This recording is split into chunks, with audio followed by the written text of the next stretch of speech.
12 de mediodía, estas son las noticias económicas más importantes a esta hora.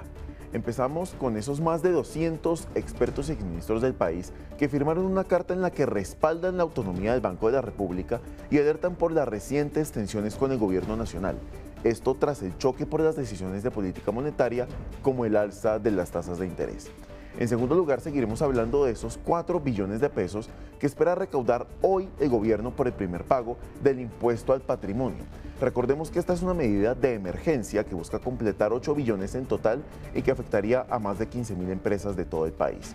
Y finalmente vamos a hablar de ese crecimiento de 53,4% que registraron las ventas de vehículos nuevos en marzo, con 28.142 unidades registradas, cifras que consolidan la recuperación del sector automotor en Colombia. Más adelante ampliaremos más detalles de esta importante noticia para el sector automotor. Esto es Economía al Día de Negocios DITU, sean todos bienvenidos. Iniciamos esta emisión precisamente hablando del sector transporte en Colombia, que activó una estrategia nacional de seguridad vial para la Semana Santa, esto con el propósito de prevenir siniestros alrededor del país.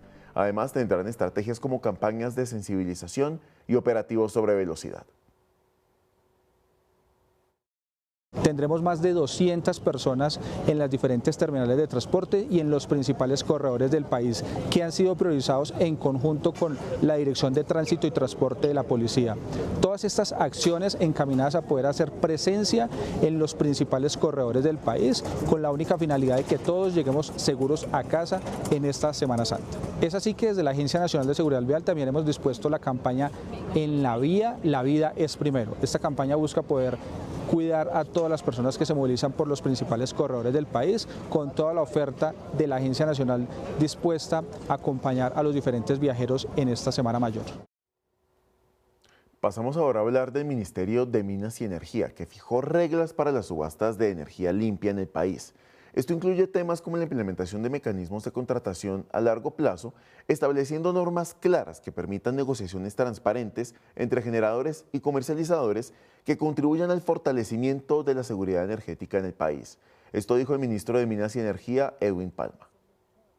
El gobierno de Colombia estableció mediante la resolución 40178 del año 2026 un marco estable y transparente para la realización de subastas de energía limpia a largo plazo. Con esto se genera confianza, se atrae inversión nacional e internacional. Además, la contratación a largo plazo permitirá estabilizar las tarifas de energía eléctrica, reducir la volatilidad de los precios y beneficiar directamente a los usuarios.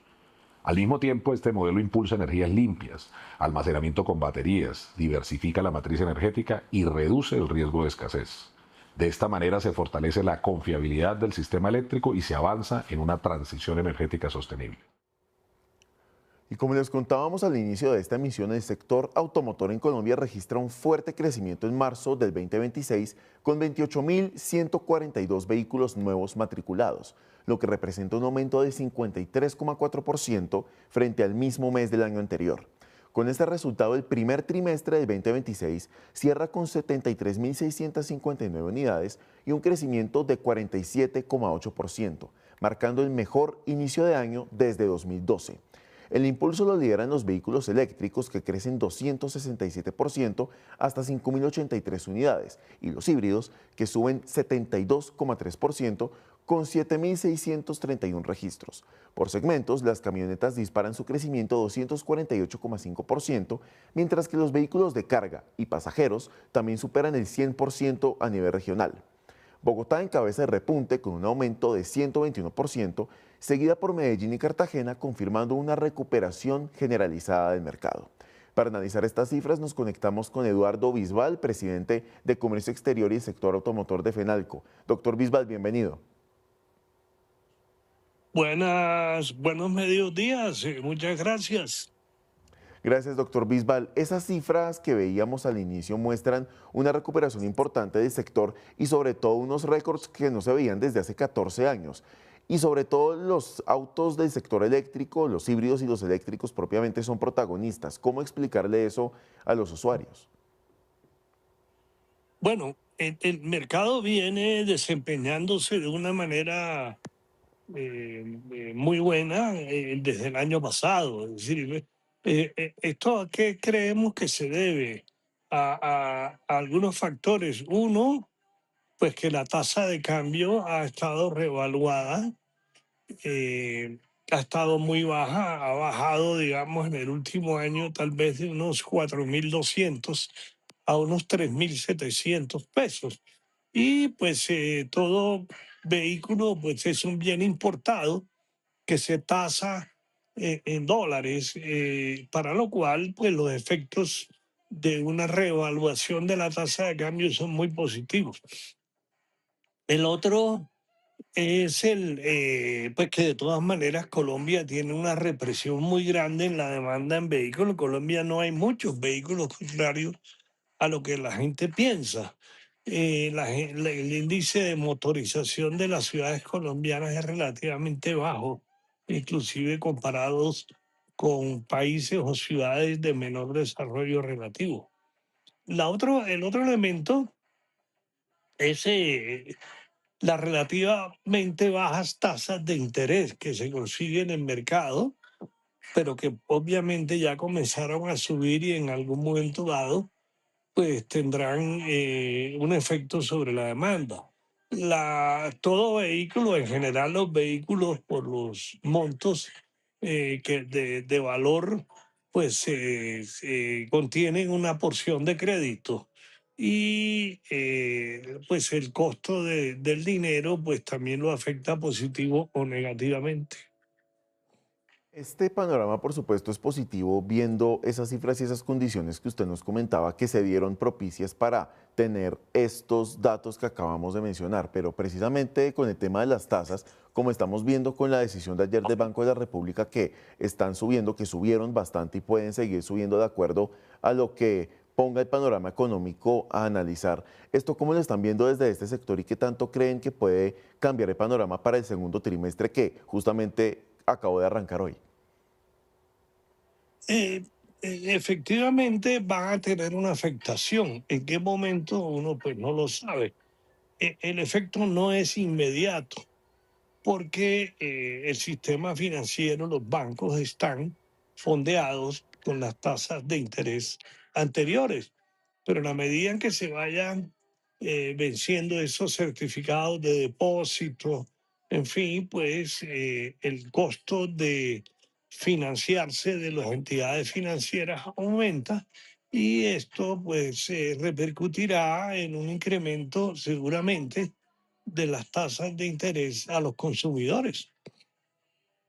Doctor Bisbal, también me llama la atención ver que los autos híbridos y eléctricos, como le decía al inicio, están protagonizando ese impulso de las ventas de vehículos. Esto es llamativo teniendo en cuenta que hace algunos años este segmento apenas se estaba empezando a consolidar por los altos precios que tenía. Hoy eso se ha democratizado mucho más, pero cuando vemos en materia de infraestructura el país apenas se está acoplando a estas nuevas tecnologías, entonces digamos que todavía hay unos retos importantes ahí, pero los consumidores, ¿cómo lo están viendo? ¿Ustedes cómo han percibido que lo están viendo para que ese interés se mantenga pese a las todavía carencias que hay en cuanto a infraestructura para este tipo de vehículos? Bueno, las cifras lo demuestran, es decir, hay un gran apetito de los consumidores por las tecnologías más limpias, eh, y esto se debe en parte importante a que las escalas de producción en el mundo de estos vehículos pues han aumentado, lo cual ha dado la posibilidad de tener unos precios más bajos. Si a esto le metemos una revaluación de la tasa de cambio, el mercado es propicio y la gente seguramente está percibiendo que es el mejor momento para comprarlos. Sí, se ha democratizado, es un proceso pues que tiene una gradualidad, eso no es de la noche a la mañana, pero se han venido afortunadamente fortaleciendo en el mercado nacional. Ya son muchas las marcas que están ofreciendo este tipo de vehículos.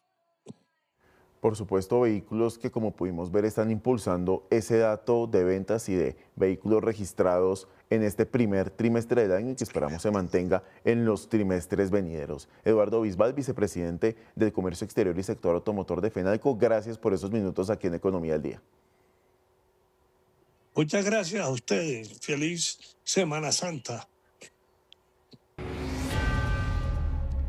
Seguimos hablando de las más de 15.000 empresas en Colombia que deben pagar desde hoy, 1 de abril, la primera cuota del nuevo impuesto al patrimonio, equivalente al 50% de ese total del gravamen que deben cancelar.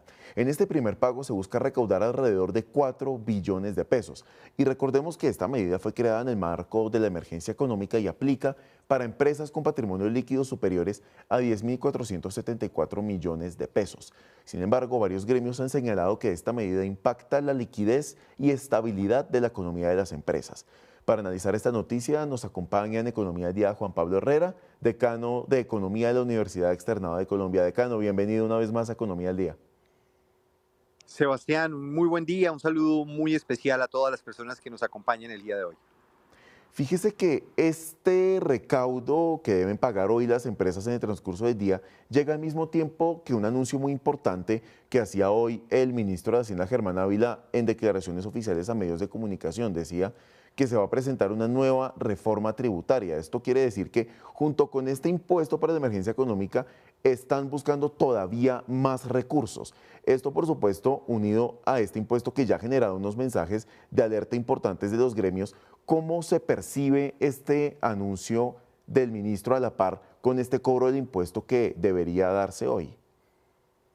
Pues Sebastián, son medidas absolutamente preocupantes, un gobierno que va ya de salida, que le quedan 4 meses y aún así sigue insistiendo en efectivamente generar mayores cargas tributarias con impuestos que infortunadamente no responden a los principios técnicos que deberían imperar cuando se trata de este tipo de aproximación. Y permítame, Sebastián, y quienes me están escuchando, hacer una muy breve reflexión sobre la dinámica de un impuesto al patrimonio. Un impuesto al patrimonio pues, implica no gravar justamente a las empresas por la actividad comercial que está realizando, sino por un stock de recursos que puede tener. Pensemos cualquier empresa multinacional que pudiera tener algún pequeño negocio en la economía colombiana, pues el impuesto que se le está cargando no está sobre la actividad, está sobre ese stock patrimonial que puede llegar a tener ella. Y por supuesto preocupa aún más tener esas tasas diferenciales de 0.5% para todas las empresas con niveles de patrimonio superiores a 10.400 millones de pesos, pero si se trata de una empresa asociada al sector financiero o asociada al sector extractivo, tiene ya una tasa de 1.6%, es decir, más de 3 veces la tasa que para el resto de empresas se está generando. ¿Qué significa esto, Sebastián? Pues son señales absolutamente inconvenientes para mostrar en lo que debería estar el gobierno nacional, y es generando garantía para poder atraer la inversión extranjera. Nuestro nivel de inversión, lo he venido insistiendo, está muy bajo como porcentaje del PIB, y este tipo de medidas, por supuesto, son absolutamente regresivas y no responden a la técnica económica que debería imperar cuando se trata de este tipo de mecanismos impositivos. Por supuesto, ese rubro de inversión que usted mencionaba muy acertadamente, doctor Herrera, lleva casi un año, desde abril del año pasado, sin superar los 1.000 millones de dólares al mes. Y esto es preocupante cuando vemos que las empresas, aparte de ver esa falta de inversión extranjera, también pues viendo este impuesto y los montos que deben pagar algunas de ellas, la pregunta es si por supuesto esto lo pueden cancelar en los plazos que da el gobierno, porque hablamos de unas cifras muy importantes. Recuerdo, por ejemplo, en el caso de las universidades, el externado es una de las que más debe pagar, alrededor de, me corrige si soy impreciso, unos 23.000 millones de pesos con este impuesto al patrimonio. Las empresas con estos montos que están teniendo, ¿de verdad alcanzan a pagar estas obligaciones en plazos tan cortos? Y eso, pues, de lograrlo, ¿qué tanto golpearía sus finanzas hacia el futuro? Pues Sebastián, es una excelente pregunta fíjense que lo que tenemos al frente es una situación absolutamente compleja. Eh, Entidades que tienen que pagar miles y decenas de miles de millones de pesos de un momento a otro cuando no han generado un ejercicio de planeación financiera para poder avanzar en este pago, pues lo único que causa es una afectación ostensible en su operación, y este tipo de decisiones pues es absolutamente regresivo. Todas las empresas seguramente estarán haciendo importantes esfuerzos para poder llegar a tener la liquidez necesaria y poder cancelar el día de hoy esa primera cuota, pero llamo la atención en que efectivamente este ha sido una medida absolutamente fuerte que restringe poderosamente el incentivo a la inversión, pero que también pues, está afectando a sectores tan importantes como el sector educativo, cuando se trata de pensar en educación superior privada, en donde pues, los esfuerzos son relativamente grandes, ingentes, y no se compadece con la naturaleza de muchas entidades que, siendo entidades sin ánimo de lucro, se ven afectadas con este tipo de medidas tan complejas, tan regresivas y que tanto afectan la dinámica económica en el mediano y largo plazo de muchas de nuestras empresas en Colombia. Y creo que, Sebastián, permítame hacer simplemente una muy breve reflexión. Pues mi primera preocupación está sobre la inversión extranjera directa, pero también sobre la inversión nacional, y es pues que efectivamente todas las empresas que han hecho ejercicios cuidadosos desde el punto de vista financiero para poder ver cómo en escenarios que ya de por sí habían sido desafiantes por las distintas medidas económicas que el propio gobierno había tomado el año pasado, como el ajuste del 23% del salario mínimo, como la implementación, lo que implicó la implementación de esta reforma laboral presentada por el gobierno y aprobada por el Congreso hace un par de años, pues lleva justamente a sumarse a este tipo de situaciones que definitivamente ponen al sector empresarial y al sector privado en unas afugias bastante desafiantes desde el punto de vista de la lógica económica. Y fíjese que esa mención a la inversión nacional es supremamente pertinente en este caso porque ha sido el rubro más sacrificado y gran sacrificado dentro de esas negociaciones del presupuesto general de la nación en detrimento del gasto público, que ese se ha venido subiendo considerablemente. Y por supuesto, el ministro de Hacienda en esas declaraciones que daba a medios esta mañana negaba un exceso de gasto del gobierno nacional. Pero entonces, cuando vemos esas emergencias que se han presentado, que por supuesto uno entiende que por el Frente Frío se declarara una emergencia económica, pero cuando vemos este recaudo donde se pone a pagar a las empresas, se está sacrificando al sector privado por algo que el sector público debería tener un margen de maniobra para manejar. Entonces, ¿qué mensaje manda eso precisamente a los inversionistas extranjeros y a los mercados financieros de ver que esos gastos que debería controlar el gobierno se le están poniendo a pagar a las empresas, y esto pues en detrimento también de la productividad y de la inversión sobre todo? Pero sin duda, y es que recordemos, Sebastián, que esta medida del impuesto al patrimonio fue expedida a través de un decreto en el marco de la emergencia económica, en donde ni siquiera el Congreso pudo opinar sobre este tema, no hubo ningún tipo de control legislativo, y pues es prácticamente una reforma tributaria que se está decretando literalmente de una manera totalmente unilateral por parte del gobierno, y que impone unos esfuerzos muy grandes a las empresas que, sea de paso decir, han sido el motor y los jalonadores de buena parte de la actividad económica por años. Y creo yo que cambiar una concepción y una visión de una economía social de mercado y retroceder a un mecanismo en donde se quiera estatizar servicios tan importantes como la educación, pues termina siendo una situación cuando menos catastrófica y lamentable para nuestra economía colombiana, Sebastián. Decano, y aprovecho para hacerle otra pregunta cambiando ligeramente de tema, y es que me acaba de llegar una carta firmada por los decanos y decanas de economía de las universidades del país, donde por supuesto usted también está como firmante, donde hacen un llamado a proteger la autonomía del Banco Central y a respaldar al Banco de la República, su junta directiva y su equipo técnico. Así inicia esta carta que firman todos los decanos. Cuénteme un poco cómo fue esa conversación con sus homólogos de las diferentes universidades y cuál es esa preocupación principal que manifiestan dentro de este documento.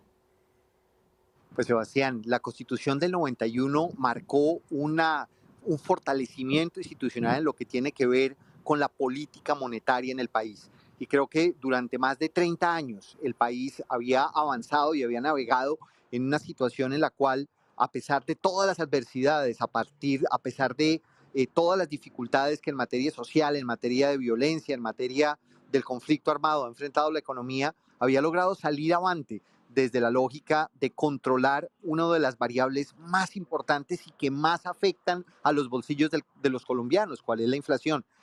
Con lo que sucedió ayer, Sebastián, y con las declaraciones del ministro de Hacienda, pues en realidad se pone en jaque a una institucionalidad muy importante que ha venido operando de manera juiciosa, rigurosa, técnica, cuidadosa, en aras de proteger el bolsillo de los colombianos y las colombianas. Y en ese sentido, pues como diferentes decanos de las facultades de distintas universidades del país de economía, pues hemos tenido un consenso para llamar la atención y advertir de los riesgos de lo que implica estas actuaciones del ministro de Hacienda sobre nuestra política económica y sobre la afectación que esta decisión puede llegar a tener sobre las dinámicas económicas futuras para el país. Estamos padeciendo una situación muy compleja desde el punto de vista del funcionamiento del sistema económico, lo hemos venido diciendo y en otras entrevistas, Sebastián, tú y yo hemos hablado sobre las dificultades que en materia de política fiscal ya estamos advirtiendo y sobre una inflación que no se reduce.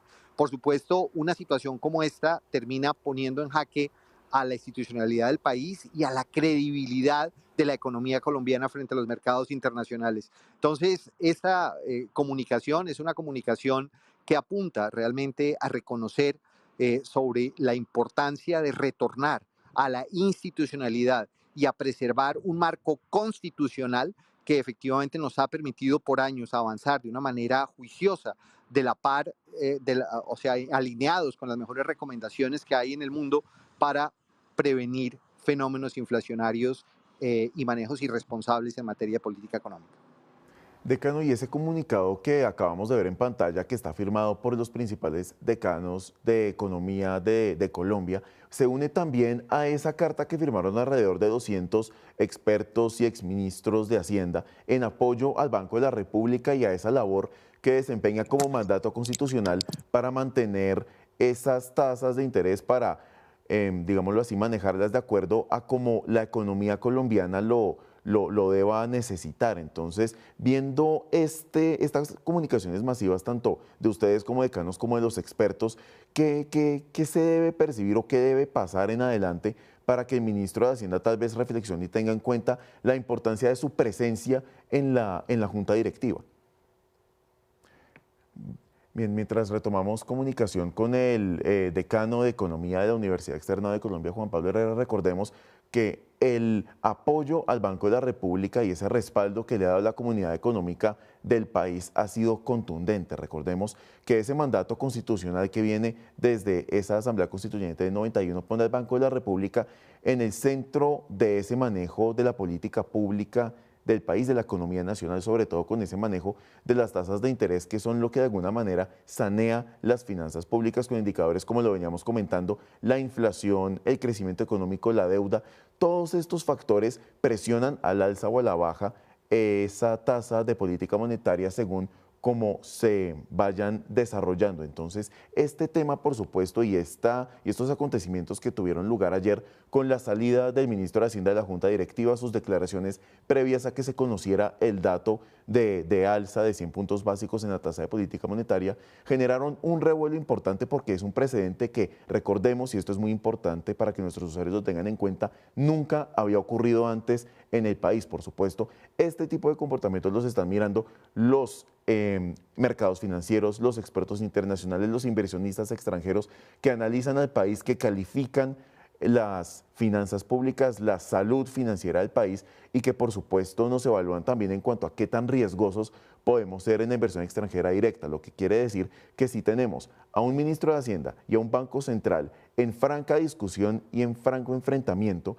pues eso genera muchas dudas a nivel internacional, sobre todo en materia de credibilidad financiera. Recordemos también que el Banco Central y su credibilidad son vitales para que el país tenga una buena percepción o una buena imagen afuera para que nos presten dinero los diferentes actores internacionales que nos apoyan a nivel internacional. Con estas noticias vamos a una pequeña pausa comercial, pero en instantes más información sobre temas económicos, pero volvemos también con otros temas de Semana Santa, sobre todo. En esta Semana Santa recordemos que se espera que más de 15 millones de viajeros se movilicen por todo el país. Se proyecta que más de 10 millones de personas van a viajar por carretera y cerca de 1,9 millones de pasajeros por vía aérea, donde el 64% será por tráfico nacional y 36% por tráfico internacional, de acuerdo a estimaciones de ANATO. A nivel de destinos, San Andrés, Medellín y Cartagena se destacan como los lugares que más han crecido en demanda entre turistas internacionales. Para hablar de este tema nos acompaña la Country Manager de Universal Assistance, Luz Doris Bustamante. Doctora, bienvenida. Muchas gracias, Sebastián, por la invitación. Así es, como mencionas, el alto flujo de turistas que tenemos en Colombia, como bien mencionas en los números, pues son 4 millones que nos vamos a desplazar por tierra y casi 2 millones vía aérea, turistas que están llegando al país, flujo de turistas que llegan al país y además los residentes colombianos que se están moviendo en estos destinos que estás mencionando.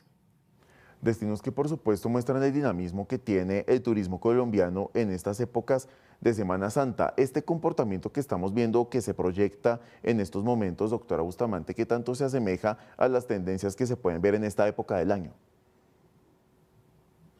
Estamos teniendo definitivamente una afluencia mayor, el crecimiento, hemos experimentado un crecimiento mayor en el movimiento y en la dinámica del turismo, indiscutiblemente, el mayor flujo de rutas, digamos que nos está permitiendo la recepción de muchos turistas extranjeros, pero también tenemos los nacionales moviéndonos por todo el país. Eso genera una dinámica, digamos que económica y en términos de turismo bastante importante para el país, dejando unos ingresos para el sector turismo bastante representativos. Representativos, por supuesto, para esa industria turística nacional, y ahí me llama la atención ver ese comportamiento de los turistas extranjeros. A lo largo del año pues siempre tenemos ese atractivo para que los visitantes de otros países lleguen y vean lo que tiene para ofrecer Colombia. En Semana Santa puntualmente, ¿qué tanto cambia ese comportamiento de turistas extranjeros frente a otras épocas del año con picos turísticos altos? No, realmente turistas, como bien dices, todo el turismo receptivo se ha venido moviendo muy bien, digamos que a lo largo del año y el año pasado, pues eso nos lo mostró.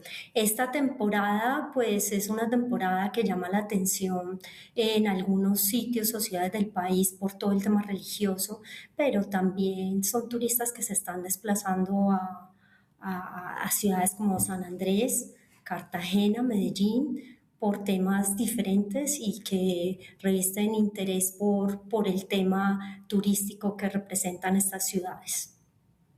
Ciudades que por supuesto tienen bastante variedad para ofrecer en esta Semana Santa, y esa ya va mi siguiente pregunta. ¿Qué atractivos han tenido estas ciudades que estuvimos mencionando para llamar la atención de turistas en Semana Santa, sobre todo con estas festividades que suelen tener lugar en estas fechas?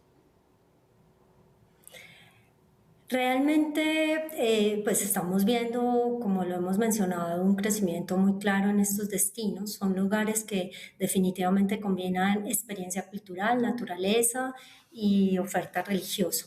Esto los hace bastante atractivos.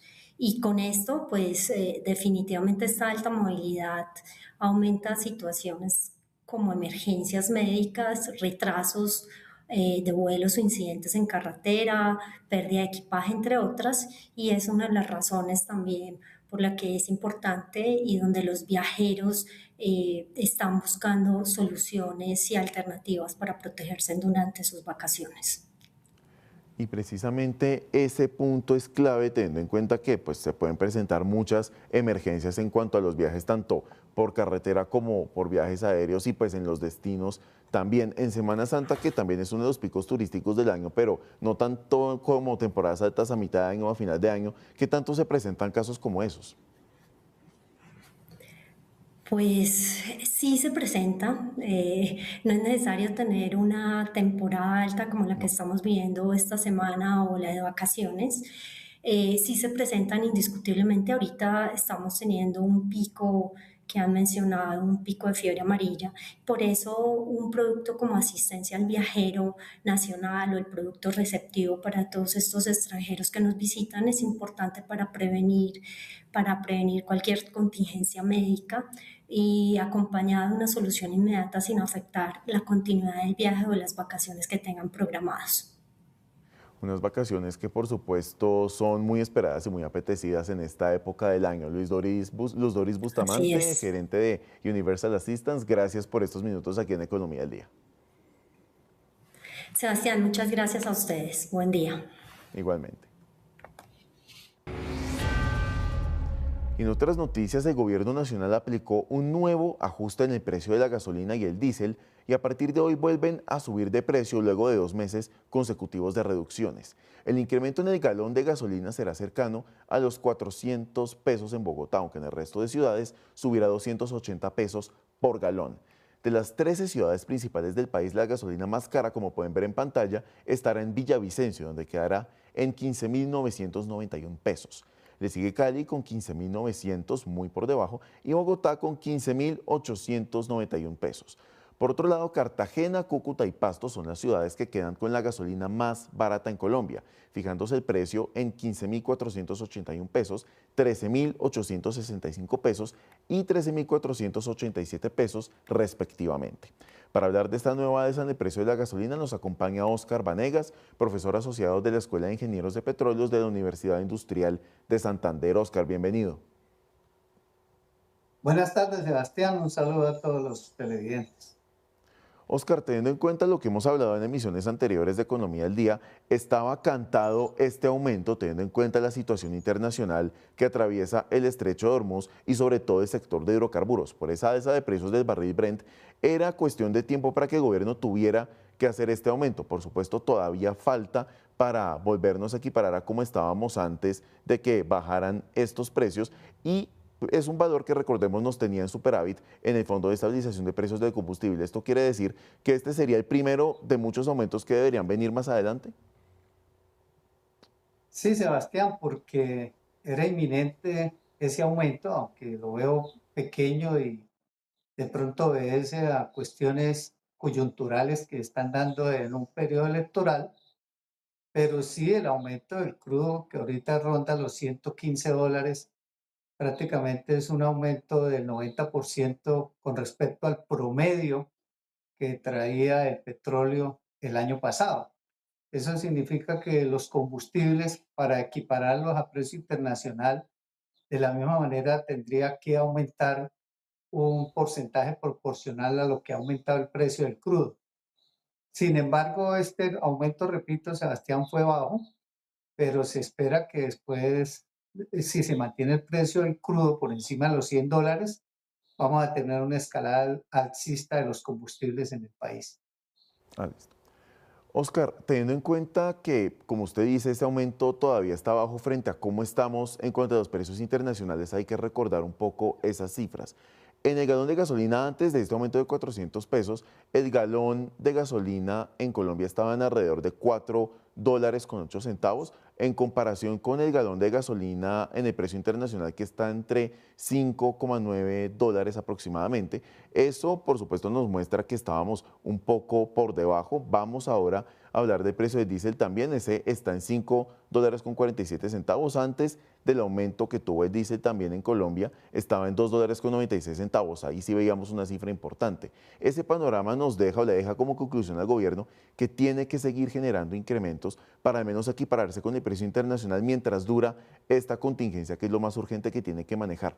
¿Cómo sortear esta situación y hacer esos aumentos de manera estratégica para que obviamente no golpeen de manera tan fuerte el bolsillo de los colombianos, pero sean responsables financieramente ante la situación que tenemos por delante?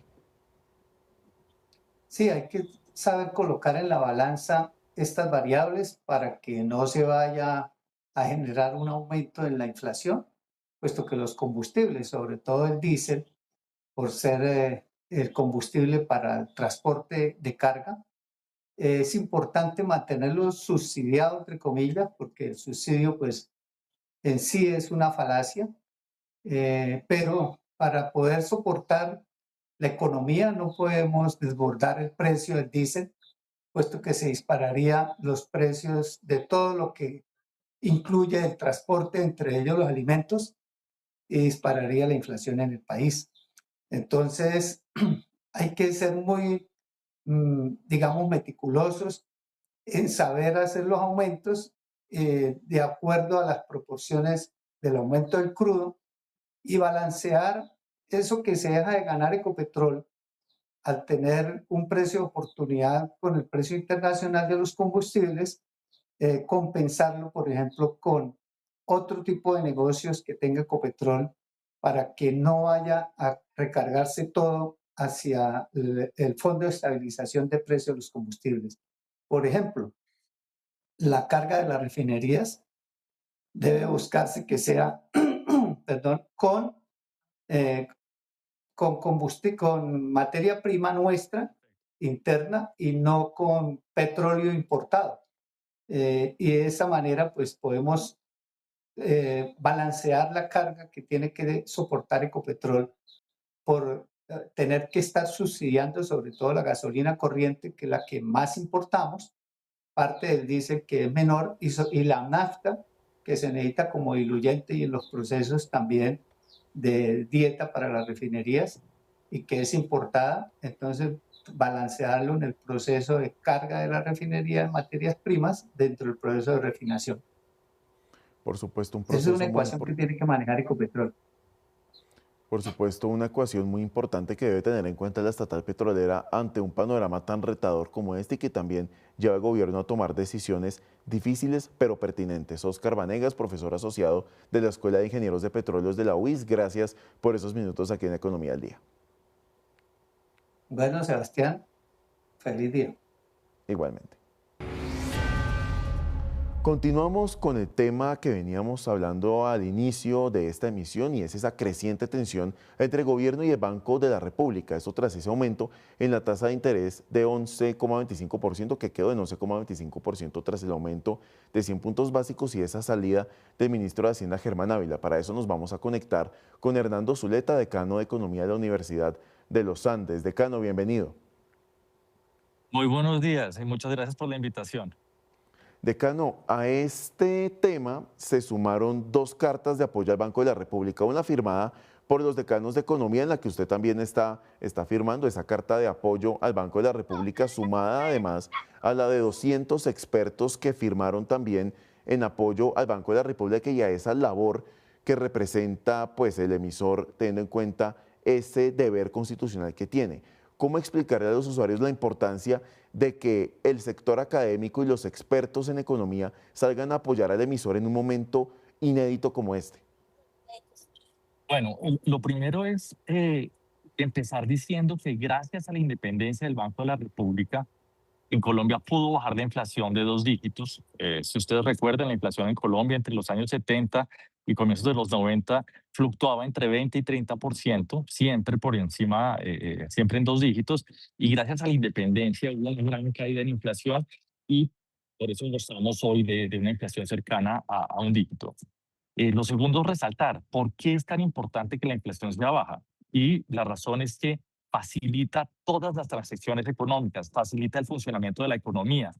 Y la inflación es un impuesto regresivo en el sentido de que afecta más a las personas que tienen una mayor proporción de su riqueza en efectivo, y esas son las personas más pobres en general.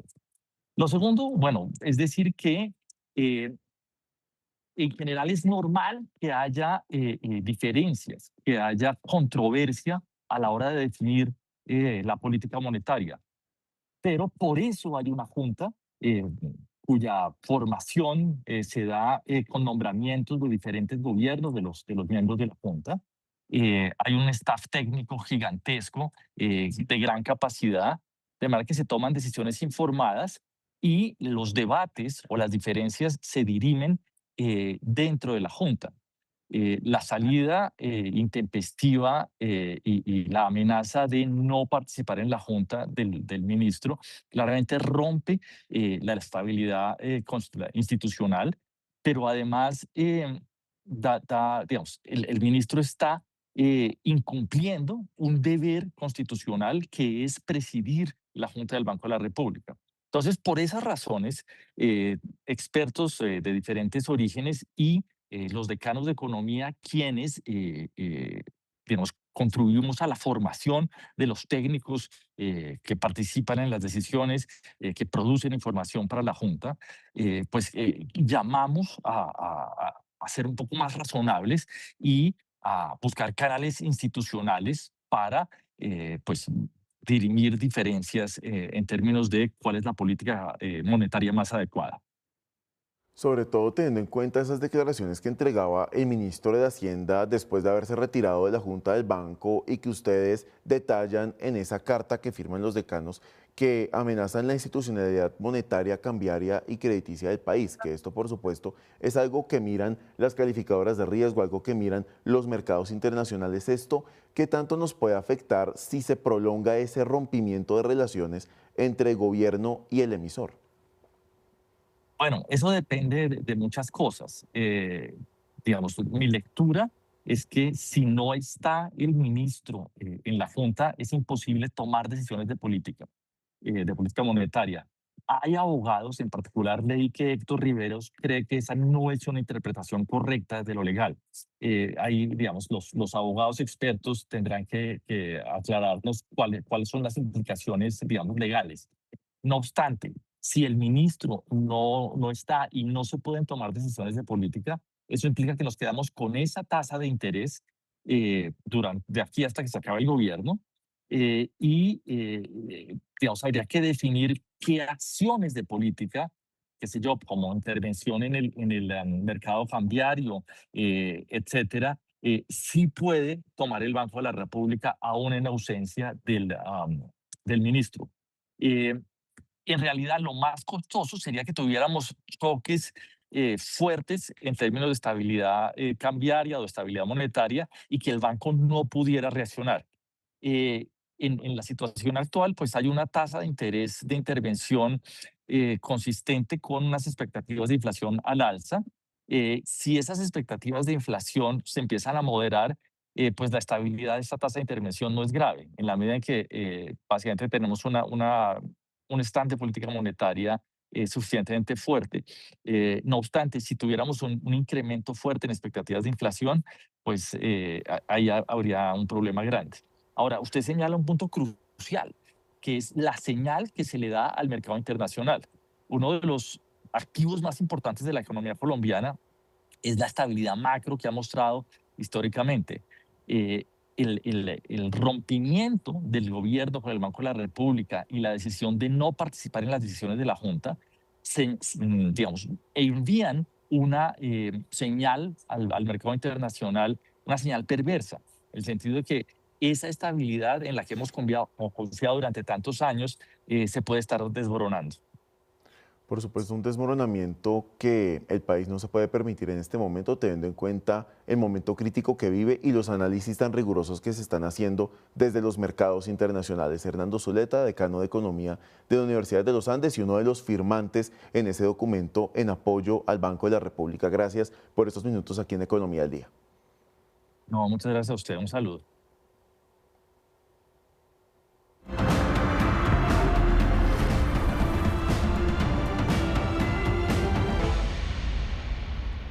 Y en la movida empresarial, el sector energético es protagonista porque Ecopetrol anunció esta mañana que asumió la operación de la planta de gas de Campo Gibraltar. Esta planta está ubicada entre los municipios de Toledo, en norte de Santander, y Cubará, en Boyacá. Actualmente despacha 27 millones de pies cúbicos de gas natural por día que produce el Campo Gibraltar, que abastecen a varias localidades de los departamentos de Santander, norte de Santander, y a la refinería de Barrancabermeja. Y con estas noticias terminamos esta emisión de Economía al Día. Como siempre, gracias por acompañarnos para conocer esos temas económicos que son protagonistas tanto en Colombia como en el mundo. Nos vemos a las 3:30 con nuestra actualización de información en el bloque informativo de Negocios Dito. A las 5 de la tarde, un nuevo Cara a Cara económico con Víctor Grosso. Y finalmente, a las 6 de la tarde, una nueva emisión de Economía al Día. Feliz tarde.